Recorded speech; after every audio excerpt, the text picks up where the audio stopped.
First and foremost, I want to give all praises, honor, and glory to Yahweh, Bahasham, Yahweh Shai, Bahasham, Raka Kudash. Double honors to the elders and the apostles of Great Millstone, and peace and blessings to the elect. And today we're going to go into the book of Revelation, the 8th chapter. So, as John saw, right, in the 7th chapter, as he was continuing to see these visions, he basically saw the deliverance, to sum it up, the deliverance of the elect, all right, and the basically the good state that they're going to be in, right, not lacking, not wanting for anything. So, leading into Revelation chapter 8, verse 1, and when he had opened the 7th seal, there was silence in heaven about the space of half an hour. So remember that John was seeing this vision, right? Going all the way back to about the 4th chapter. He saw a door in heaven, a voice called up to him, and then he was in the spirit, and he started to see these visions, right? He saw the throne of the Most High. He saw Yahweh Shai as a lamb that was slain, the 4 beasts, right? The 24 elders, all of these things. And as he sees the lamb opening the seals, the 7 seals that were on the book, we now get to the part where the 7th seal, okay, is opened. And here he says, when that was opened, it's kind of like everything stopped, just no more. Because remember, if he was still seeing what was going on in the heavens, he would have still seen, the angels that are continually praising the Lord, the voices that were coming from the throne. So he says here, it opens, right? The 7 seals open, is like everything just goes quiet, just silence. Okay, nothing. He's not seeing anything. He's not hearing anything for about half an hour.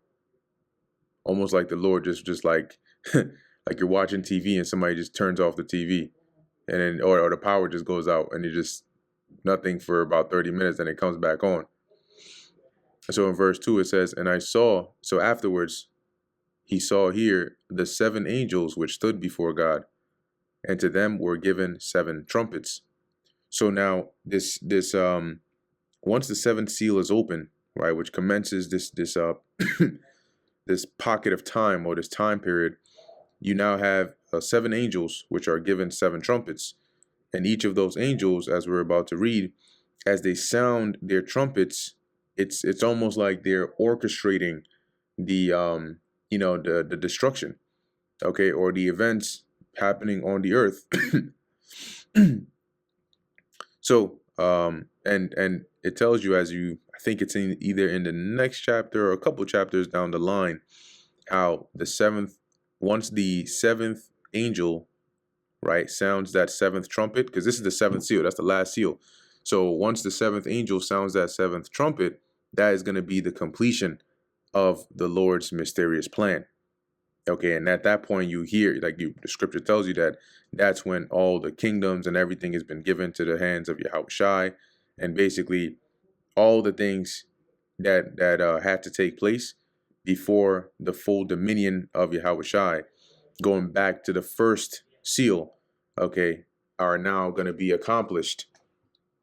So, verse 3, and another angel came and stood at the altar.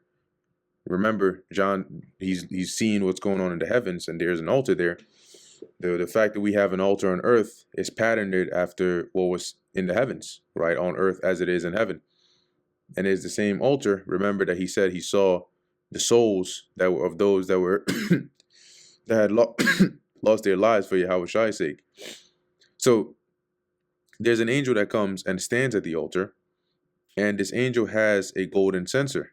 A censer is it's which you basically burn incense in it, right? Let's look up here. Censer for incense. Yeah, it looks something like this. Okay. So something like this, and then you could carry it about with the chains that are around it, and it would just be burning, right? And it has holes and space for the smoke to come out of. And so he sees this angel, and the angel has a golden censer, and there was given unto him much incense, that he should offer it with the prayers of all saints upon the golden altar which is before the throne. So when you go back to the Torah, right, we know the Levites, right, the priests who would be within the tabernacle, and I'm talking about going back to the wilderness, they would be before the altar, right? They would perform the offerings and so on. And it would often say that it would be a sweet savor to the Lord, right? Now, he's not actually eating the food, it's being burnt and the smoke is going upwards towards heaven.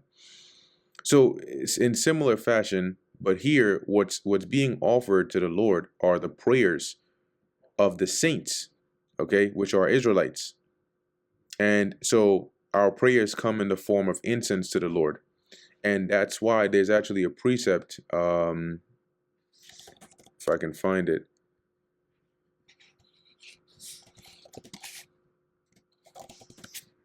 All right, let's see.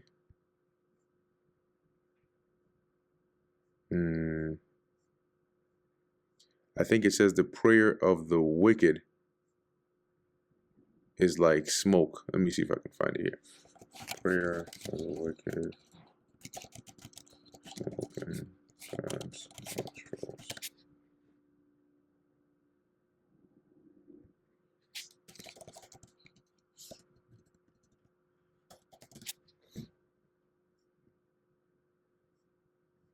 Showing Isaiah 65. I don't think it's this one here.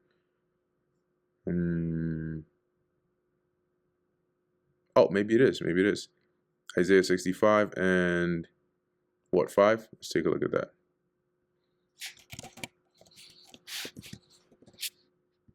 And there's also one to the contrary, which is like the prayer of the righteous is like a sweet savor to the Lord. But anyway, it says here, yeah, I mean, this is okay. It's not the exact one that I'm looking for, but it says here, which say, stand by thyself, come not near to me, for I am holier than thou, referring to these wicked Israelites. These are a smoke in my nose, a fire that burneth all day. So that's one, but not the exact one I'm looking for. The one I'm looking for, I think, okay, there should be one in the Apocrypha that talks about the prayer of the righteous piercing the clouds.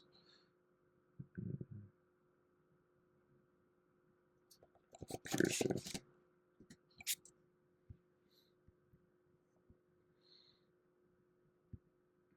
Yeah, the prayer of the humble.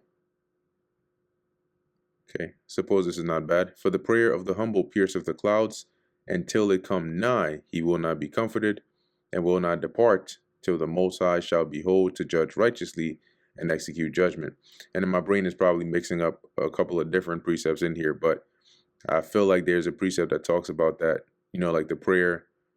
Maybe it's the prayer of the wicked is an abomination to the Lord. Nonetheless, it doesn't smell good to the Lord. All right, and he doesn't like that. So here, the prayers of the saints are likened onto incense, right? That are being burned towards the Lord, and it's like a sweet savor. Now, I'm trying to see. I think maybe in the book of Luke, the 2nd chapter. I wonder if it mentioned something similar here. Let's take a look. During the course of Zechariah, the father of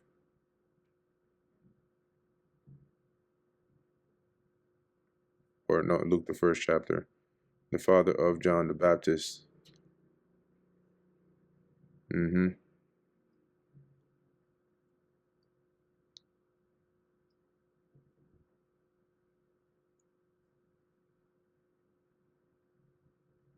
All right, so it just mentions this is when the angel came to actually speak to Zechariah. But I thought I had read something similar to basically like the timing of why the angel was there, because this was the time when they had all gone to pray. So remembering going back to Revelation, the 8th chapter, that our prayers, right, are in the form of, are brought up to the Father in the form of incense. Okay, so reading verse 3 again, and another angel came and stood at the altar, having a golden censer, and there was given unto him much incense, that he should offer it with the prayers of all saints upon the golden altar which is before the throne, that is before the throne of the Father. And the smoke of the incense, which came with the prayers of the saints, ascended up before God out of the angel's hand. So as he's offering the the prayers mixed with the incense on the altar, that is, the smoke of it is coming towards the Lord. That's basically the visual that John is seeing here. Verse 5.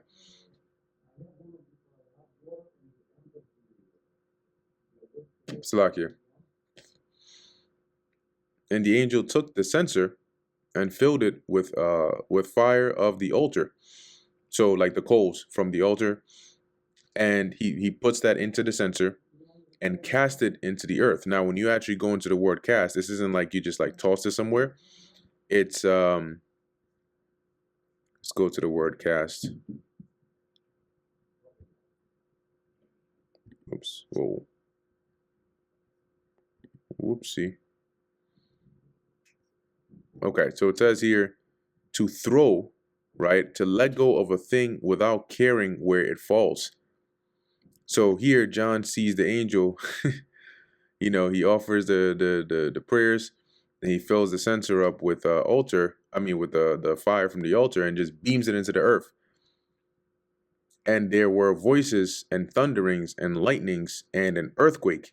So that action commenced, right, as the mention of the earthquake, which in terms of how it translates to events that take place on the earth, the earthquake, all right, is representing the destruction, right, or the effects on the earth in the midst of this destruction.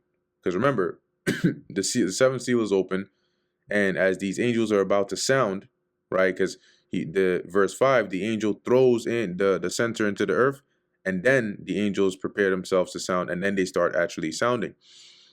Okay, now keep in mind that as these angels are sounding, it's not, even though there are 7 angels, one after the other, the events that are happening as they're sounding are not all strictly in chronological order. Though they're all somewhat related, because these are all, end time events, but they're not all in chronological order. The Lord does that. Some, like when you read even in the book of Revelation, the 12th chapter, it's not all in chronological order. The 20th chapter is not all in chronological order. Okay. So, mentioning the earthquake, right? Because that earthquake, which is not going to be just one, remember in Isaiah, it tells you the earth is going to shake, it's going to reel to and fro. So you're going to have earthquakes, all right, and mostly caused by the destruction, all right, that is going to be happening in the earth by the nuclear missiles in the midst of World War III, because World War III is a part of biblical prophecy.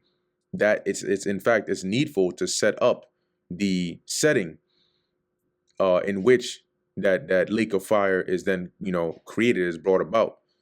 So the massive destruction is a result of that Third World War. Verse 6, and the 7 angels which had the 7 trumpets prepared themselves to sound. So they they got ready. He's seeing the 7 angels.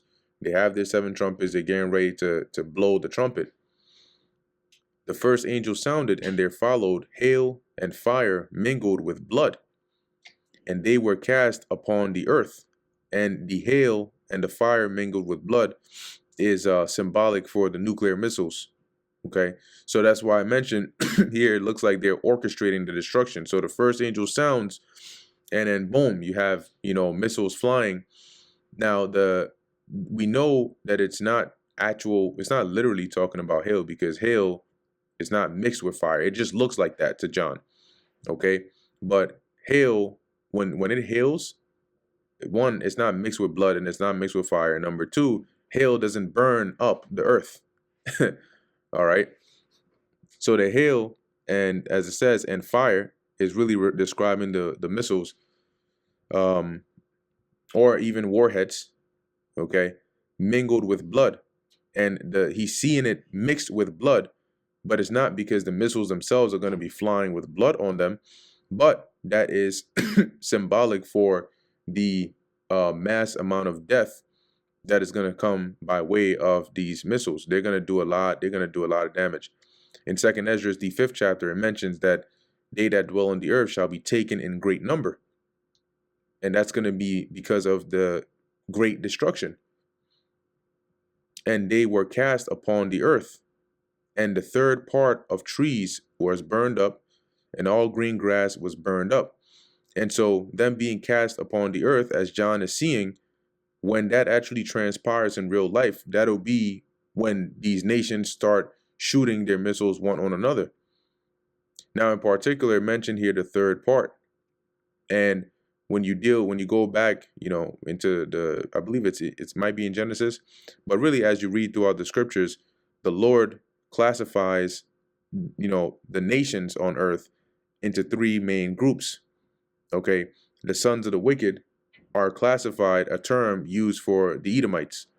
The sons of God is in reference to the Israelites, and the sons of men is in reference to the other nations. Okay, and so when it says here that the third part is referring to 1/3 of the 3 categories, which is referring to the Edomites, the sons of the wicked.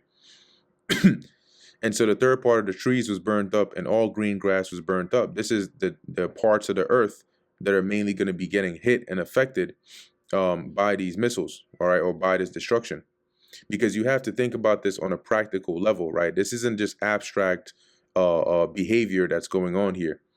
When you look at the world today and how things are going, the war that is brewing, that is gonna transpire, or it's gonna escalate into nuclear missiles being fired off, it's mainly between certain targets, right? Certain key players. And that's dragging in more and more players when it goes into a world war. But mainly you have Amalek, right? Israel. You have the U.S., Edomites, Amalek, Edomites. You have European countries, right? The EU and a lot of NATO countries, which are also Edomites. You have Russia, which are also majority Edomites. Okay. And then you have, Turkey and Iran and China and North Korea and the other nations that are also going to be involved in here, right? So majority of the key players in here are Edomites. And that means that Russia is not going to be looking to say, you know what, let me go blow up some random country in Africa somewhere. Meanwhile, I'm engaged in a war where one of my primary opponents are the US. So they're going to say, you know what, let me point my missiles at the US. Let me launch missiles on their land, right? Let me launch missiles on their allies. Let me launch missiles on Israel, and vice versa. So that's why the third part, which is mainly the dwelling places, the portion pertinent to the Edomites, is going to be the main portions of target. As we continue to read in the chapter, it keeps mentioning the third part, the third part, the third part, because they're the ones that are going to be mainly targeted in this war as those missiles are flying. Okay, and the primary third part of Esau's kingdom is Babylon, America. But that's not going to be the only place that is getting hit with these nuclear missiles. All right, and missiles in general. So it says the second angel sounded, and as it were, a great mountain burning with fire was cast into the sea, and the third part of the sea became blood. Okay, so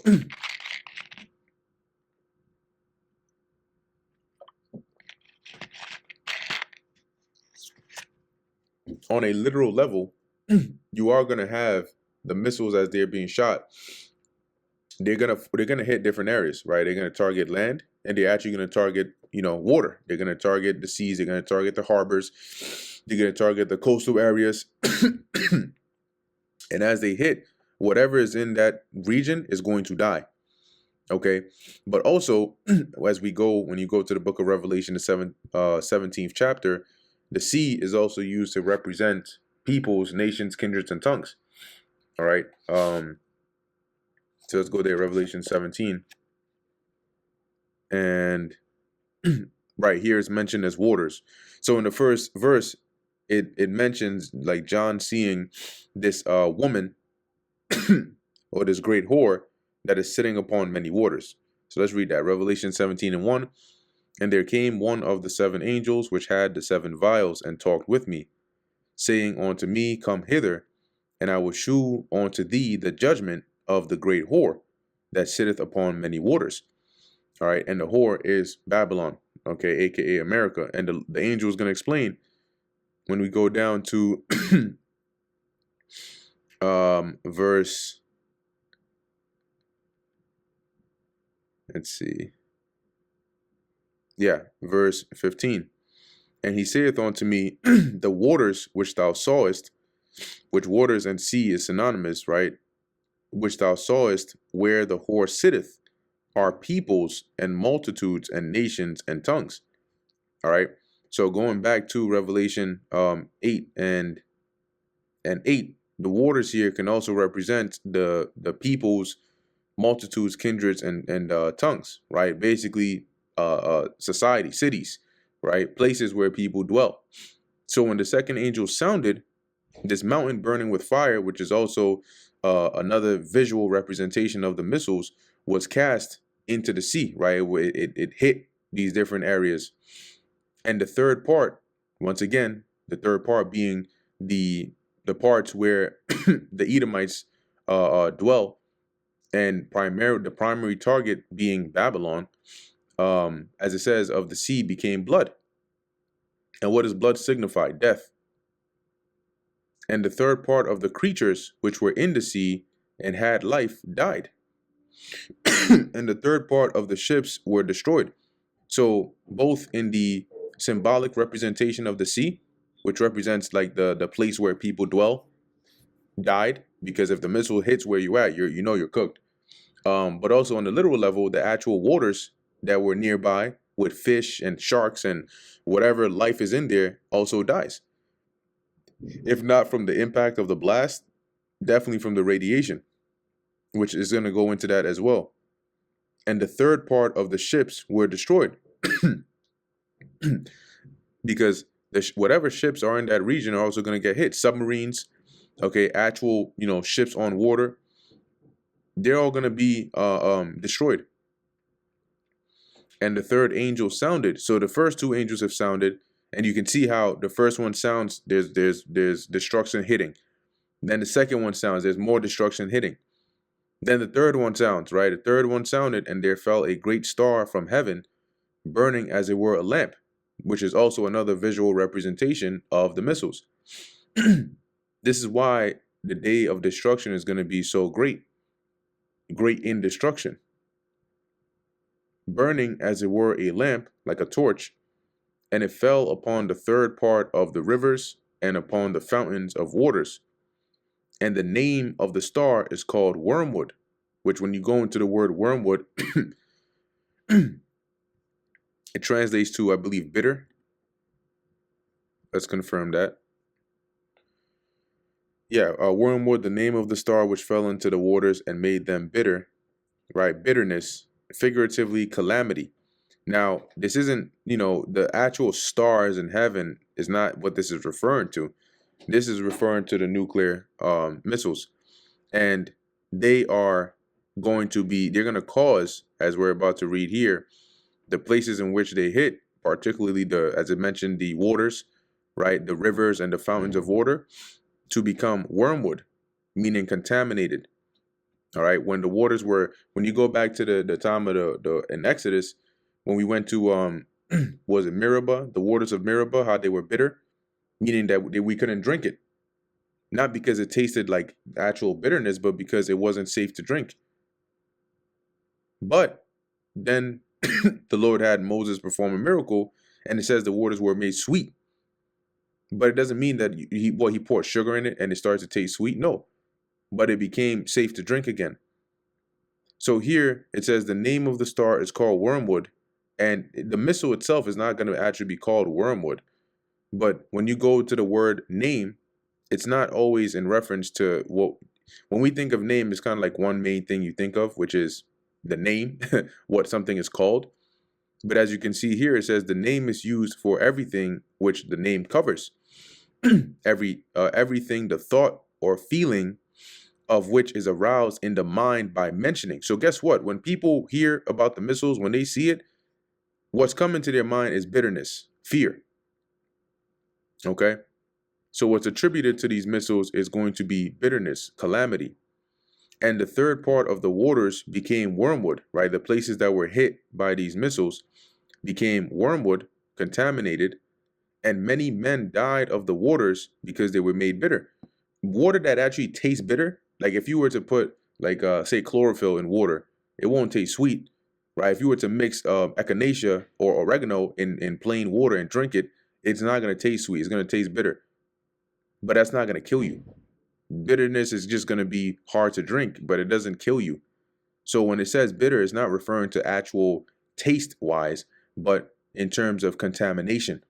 And that's going to be, hence the name nuclear weapons. It's going to be from the radiation emitted from the nuclear weapons. Let's look this up here. Dangers of radiation from nuclear or from nukes.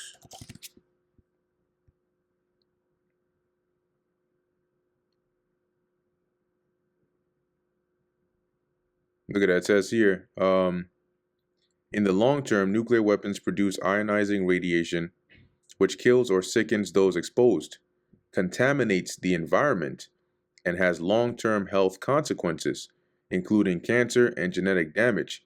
The widespread use of atmospheric testing has caused grave long-term consequences. Okay? So that's the danger of radiation from nukes.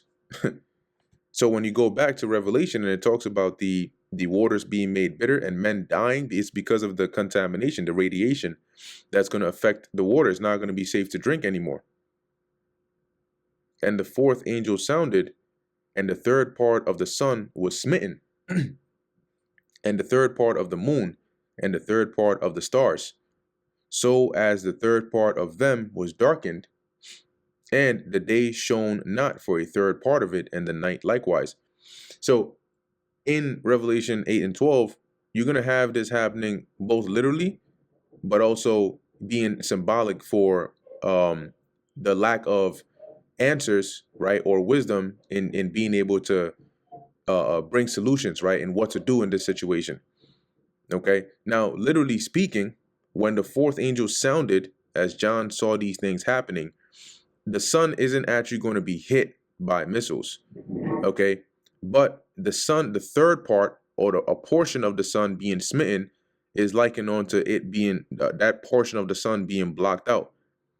And that's going to be, on a physical level caused by all the smoke, right? The thick, dark smoke and the shade that's cast by the missiles and all the projectiles that are going to be in the air, okay, as they're about to rain down on particular places, where they're targeted or destined to hit, namely Babylon being one of them, but also places in Europe, places in the East. Okay. And so that's the physical aspect of it. Now it mentions the moon as well, because the sun gives light, but so does the moon. And on the earth, in one place, remember how the earth works. It's not always daytime. Whereas when it's daytime in one place, it's nighttime in another. Okay, so the missiles can be hitting, and for you may be in the U.S. and it may be daytime, but somebody over there in Israel or Iran, it may be nighttime for them. Okay, or in some other part of the planet. Okay, so it mentions here the moon also being darkened, similar causation, and the third part of the stars, because these are all forms of light, depending on what time of the day it is. But in the nighttime, it's already dark. But if you now have, explosions and like I mentioned, the mushroom clouds and the projectiles, the missiles flying overhead, it's creating more of a dark scene on a physical level, right? So it says here, so as the third part of them was darkened, and the day shone not for the third part of it. Yeah, because if part of the sun is being blocked out by something, then that portion of light is not going to shine down, because whatever is up in the air is casting a shadow. And the night likewise. Now, in terms of, figuratively speaking, the sun, the moon, and the stars are a representation of knowledge, wisdom, and understanding. And we'll get a precept on that real quick. But when this destruction comes, it's going to get out of hand very quickly. Okay. And so the powers that be, the elites of this world that are thinking that they're going to trigger this war and then be able to control it and try to bring an end to it when they please, so they can change the world just enough to bring forth, this new world order in its fullness, rising up from the ashes of the destroyed world, rebirthing a new world. They're going to realize very quickly that's not how it's going to go, and all of their plans is gonna all go down to the drain. They're not going to have answers. They're not going to have solutions. So the sun, the moon and the stars are a representation of that. Now, the the moon and the stars, for example, and even the sun, these also can be used as signs in the heavens, right? And people that know how to read them use it to actually give information, right? To divine, to have insight into certain matters, looking at the constellation of the stars. So that's that's how the sun and the moon and the stars can be representation, or be a representation of knowledge, wisdom, and understanding, or insight, right? Received from being able to read the heavens. Now, a precept that I wanted to get here is in the book of Isaiah, chapter 47, verse 11. It says here, referring to Babylon, "Therefore shall evil come upon thee." The destruction we're reading about is an example of evil that's going to come upon Babylon and Esau, Edom. "Thou shalt not know from whence it riseth, and mischief shall fall upon thee, and thou shalt not be able to put it off. And desolation shall come upon thee suddenly, which thou shalt not know." See, so in all these, the evil, the mischief, and the desolation, you won't be able to take control over the situation, to de-escalate, or to mitigate damages, or or to be able to take control over the situation. The Lord is going to completely destroy this place, and then he's going to send Yahushua back in the midst. So you ain't coming back into power. You're going to put the controller down, you're going to turn off that console, and you're going to go read some book somewhere, because you're not coming back to play this game.